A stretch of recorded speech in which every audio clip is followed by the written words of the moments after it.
नमस्कार, मैं प्रांशी राठौर और आप देख रहे हैं नेक्स्ट 9 न्यूज।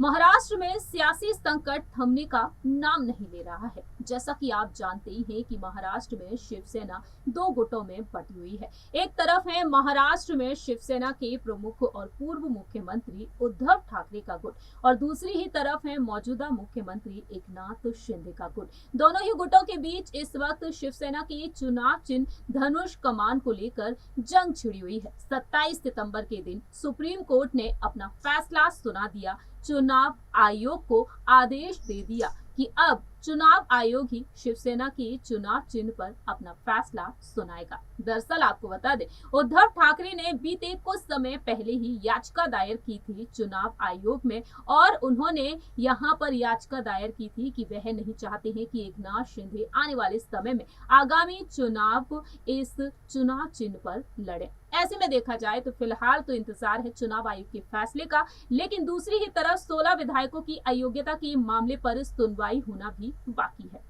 इसी बीच मनसे प्रमुख राज ठाकरे भी चर्चा का विषय बने हुए हैं। उद्धव ठाकरे दिन पर दिन यहां पर अपने गुट को कमजोर होता हुआ देख रहे हैं। दरअसल शिंदे गुट में लगातार न सिर्फ उद्धव ठाकरे के गुट के यहां पर विधायक पार्षद शामिल होते हुए दिखाई दे रहे हैं, बल्कि यहां पर तो शामिल होते हुए नजर आ रहे हैं एनसीपी के तमाम नेता भी और साथ ही साथ कांग्रेस के नेता भी। वहीं दूसरी ही तरफ खबरें ये भी आ रही हैं कि बीजेपी में शामिल हो सकते हैं कांग्रेस के कुछ नेता। लेकिन इसी बीच देखा जाए तो कहीं ना कहीं राज ठाकरे का रुख देखने को मिल सकता है अब उद्धव ठाकरे की तरफ। जी हाँ, जैसा कि आप सभी जानते ही हैं कि चचेरे भाई हैं उद्धव ठाकरे और राज ठाकरे। बाला साहेब ठाकरे जी की छवि नजर आती है राज ठाकरे में महाराष्ट्र की आवाम को। ऐसे में आपको बता दें कि कहीं ना कहीं अब उद्धव ठाकरे की पत्नी रश्मि ठाकरे अब राज ठाकरे के पास एक संदेश भेज सकती हैं। यह संदेश हो सकता है कि वह राज ठाकरे को अपने खेमे में, अपने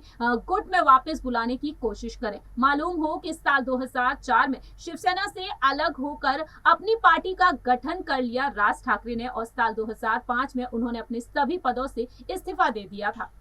ऐसे में देखा जाए तो कहीं ना कहीं रश्मि ठाकरे अब राज ठाकरे से हाथ मिला सकती हैं। उद्धव ठाकरे के समर्थन में राज ठाकरे कहीं ना कहीं अब उतरते हुए नजर आ सकते हैं। लेकिन दूसरी ही तरफ राज ठाकरे ने ये ऐलान कर दिया है कि आगामी बीएमसी चुनाव वह अकेले ही लड़ेंगे। गौर करना चाहेंगे यहाँ पर राज ठाकरे की पत्नी शर्मिला ठाकरे के बयान की तरफ। दरअसल आपको बता दें कि शर्मिला ठाकरे से बीते कुछ दिनों पहले ही पूछा गया था कि अगर यहाँ पर उन्हें एक ऑफर मिलता है, उन्हें ऑफर मिलता है कि मातोश्री में एक बार फिर से उनकी वापसी हो। उनसे जब मीडिया ने बातचीत की, शर्मिला ठाकरे से पूछा गया क्या ठाकरे बंधु साथ आएंगे। उन्होंने कहा क्या आपको ऐसा लगता है। वहीं यहाँ पर उन्होंने कहा कि हमारी राय मायने नहीं रखती। शर्मिला ठाकरे ने कह दिया कि शिवसेना स्पष्ट करती है, इस पर विचार किया जाएगा। शर्मिला ठाकरे ने यह भी कह दिया कि अब भविष्य में देखना होगा, अगर उन्हें ऑफर मिलता है तो वह जरूर रुख करना चाहेंगे मातोश्री की तरफ।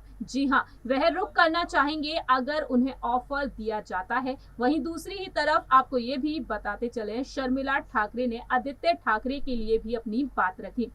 उन्होंने कह दिया कि वह आदित्य ठाकरे के राज्यव्यापी दौरे की कामना करती हैं और उन्होंने राज्य के मौजूदा राजनीतिक हालात पर टिप्पणी करने से भी परहेज किया था। उन्होंने कह दिया कि मैंने सुना है अगले 10 दिनों में मंत्रिमंडल का विस्तार किया जाएगा। जब मंत्रिमंडल का विस्तार नहीं हुआ था एकनाथ शिंदे की। वहीं दूसरी ही तरफ शर्मिला ठाकरे ने यहाँ पर अपने पति राज ठाकरे को लेकर भी तमाम बातें शेयर की थी। लेकिन उन्होंने सबसे बड़ा बयान यही दिया था कि यदि उन्हें ऑफर मिलता है मातोश्री से तो वह जरूर रुख करना पसंद करेंगे। फिलहाल देखा जाए तो यहाँ पर शर्मिला ठाकरे के इस बयान के बाद सियासत काफी तेज होती हुई नजर आई थी। लेकिन देखना दिलचस्प होगा बागी विधायकों के खिलाफ क्या राज ठाकरे को मातोश्री बुलाएंगी वापस रश्मि ठाकरे। ये तो वक्त के साथ साथ ही पता चलेगा। रश्मि ठाकरे बागी विधायकों को मनाती हुई नजर आई, फोन करती हुई नजर आई थी, उनकी पत्नियों को मैसेज भी किया था बागी विधायकों को मनाने के लिए। लेकिन देखना दिलचस्प होगा आगामी बीएमसी चुनाव जो अक्टूबर के महीने में हो सकते हैं, क्या उनके लिए उद्धव ठाकरे और रश्मि ठाकरे जल्द ही कोई बड़ा संदेश भेज सकते हैं राज ठाकरे को। इस रिपोर्ट में इतना ही। बाकी की तमाम अपडेट्स के लिए देखते रहिए नेक्स्ट 9 न्यूज।